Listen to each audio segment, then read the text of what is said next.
As the reputation of the Pennsylvania Railroad's Altoona shops grew, so did its fortunes.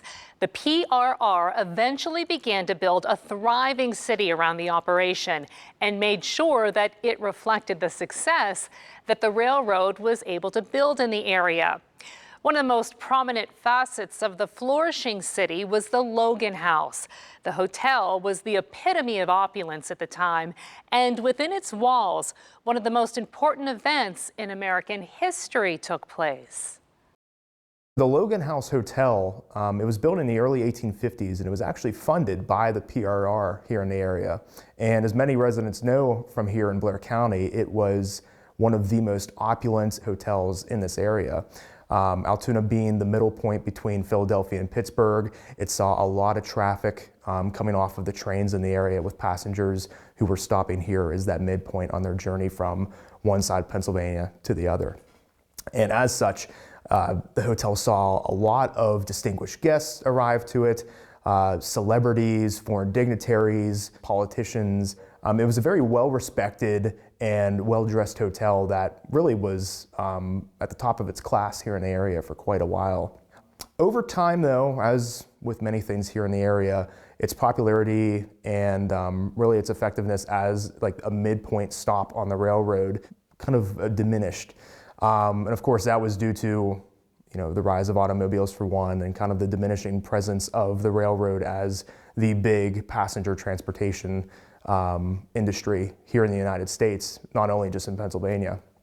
And as such, the late 1920s, it closed in operation.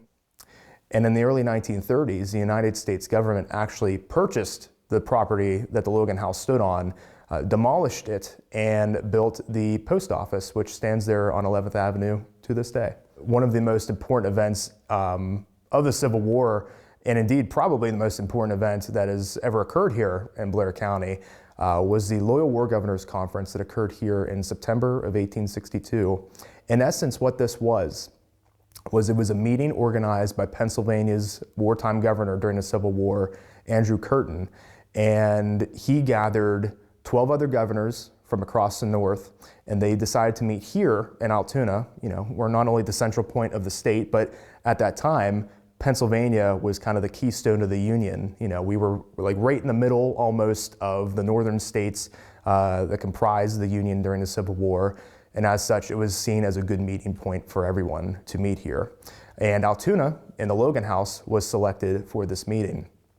And Andrew Curtin really sought out to assemble these governors and meet up and to discuss wartime policies and even review early drafts of the Emancipation Proclamation. Of course, the Emancipation Proclamation was issued by President Lincoln, and in effect, it freed all enslaved peoples held throughout the Confederacy at that point during the war.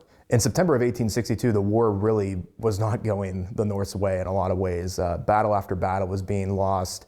There were some successes being gained out west, of course, but especially on the eastern theater of the war, it was a pretty bleak situation at that time. And as such, Governor Curtin and many northern authorities during the war really saw this meeting that would occur at the Logan House as crucial to boosting morale and really unifying the North, unifying the Union behind this message of victory. The meeting did achieve all of its goals. Those goals being, one, the commitment to supporting Lincoln. Two was the promise of boosting support for the war throughout the Union. And of course, that meant supplying more men and material to the Union war effort. And then three was approving some of the wartime policies. One of those being, of course, the Emancipation Proclamation, which was implemented during the Civil War. So overall, it succeeded in its goal of really rallying the North and just really putting the message through that we can win this war and we can reunify the United States.